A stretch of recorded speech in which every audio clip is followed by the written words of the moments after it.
मी आभार मानेल राज्याचे मुख्यमंत्री देवेंद्र फडणवीस साहेबांचे की त्यांनी हा निर्णय घेतला की जे लोक 30 वर्ष 40 वर्षापेक्षा अधिक कालावधीमध्ये शासनाच्या जागेवर राहत असतील ते अतिक्रमण आपण नियमित करणार आहोत। पण माझा प्रांत साहेब तुम्हाला प्रश्न आहे,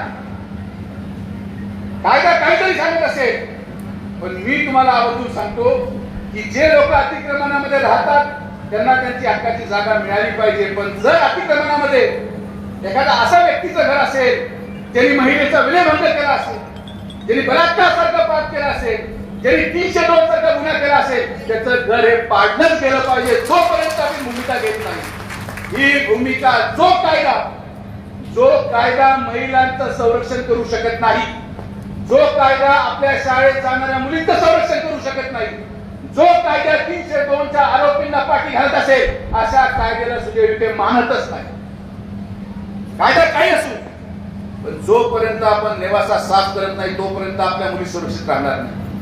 माझा येण्याचा उद्देश हे आहे की आज सकाळपासून दुपारपर्यंत मीटिंग द्यायला लागल्या की परवाची खरवंडीला घटना घडली, जर तो माणूस अतिक्रमणामध्ये असेल तर नोटीस इश्यू करा, त्याचं घर पाडून टाका, असे लोक हद्दपारच केले पाहिजे। मुलींचा विनयभंग करणारे लोक हद्दपारच केले पाहिजे। आम्ही ही भूमिका घेतली आणि विठ्ठल रंगे साहेबांना मी आवडून सांगेल की आपल्या संघटनेची भूमिका पाहिजे की आपण यापुढे या तारखेपासून जर आपण छत्रपती शिवाजी महाराजांना मानतो तर आपण गुन्हेगारांच्या मतासाठी लाचार नाही। निवडणूक हरलो तरी चालेल, पण आपल्या तत्वाशी आपला जमीर जागला पाहिजे। आपण आपल्या मुलांना उत्तर देणं लागतं। या भावनेतून जेव्हा लोकप्रतिनिधी काम करतात तेव्हा नेवासा तालुक्याचं चित्र बनतं।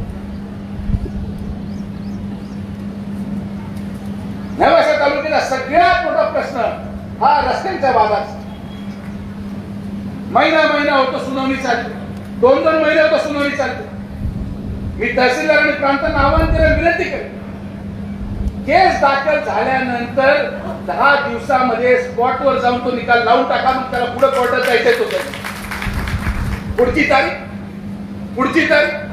त्याच्या पुढची तारीख। अगोदर पोरगा येत होता, मग आजोबा येतो, मग त्याचा नातू येतो, तरी सुद्धा रस्ता खुला होत नाही। हे स्वप्न आपण दाखवले।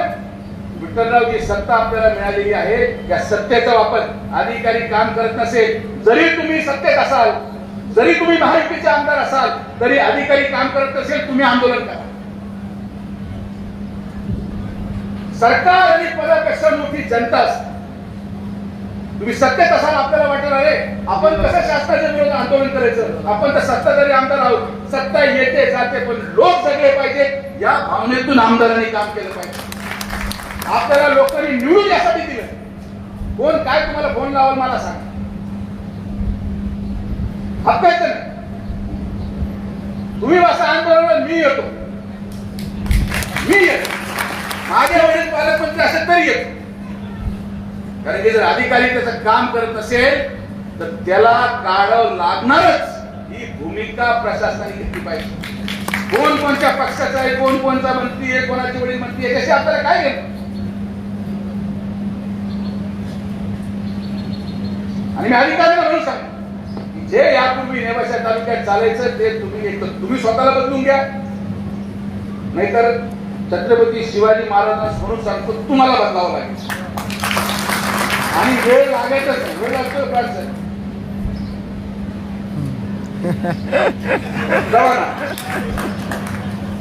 तुमच्याकडून काम होत असेल, गरीबाची आपुलकी, त्यांना का तुमची खुर्ची नको, तुमची गाडी नको, पण निदान व्यवस्थित तर बोला। हे नेवासा तालुक्यामध्ये बदललं पाहिजे। मी म्हणत नाही की अधिकारी सगळे चुकीचं काम करतात, पण माझ्या कानावर जे आलं ते मी तुम्हाला सांगतो।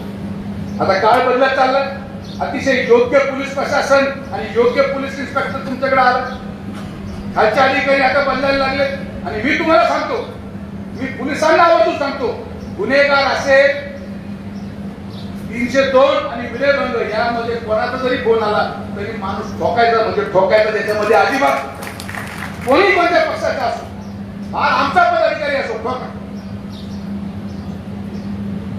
गुन्हेगारांना माफी नाही, ही भूमिका नेवासा तालुक्यामध्ये घेतली पाहिजे। मी तर माझ्याकडे साफ केलंय सगळं, आता मोकळं झालं. म्हटलं आता नेवासा साफ करू. नेवासा आहे सुंदर, सुरक्षित आपला नेवासा, सर्वसामान्यांचा नेवासा, ज्या नेवासाची रचना आणि संकल्पना कैलासवासी बाळासाहेब विखे पाटलांनी केली होती, तोच नेवासा आपण या भागामध्ये निर्माण करणार हा शब्द मी तुम्हाला या ठिकाणी द्यायला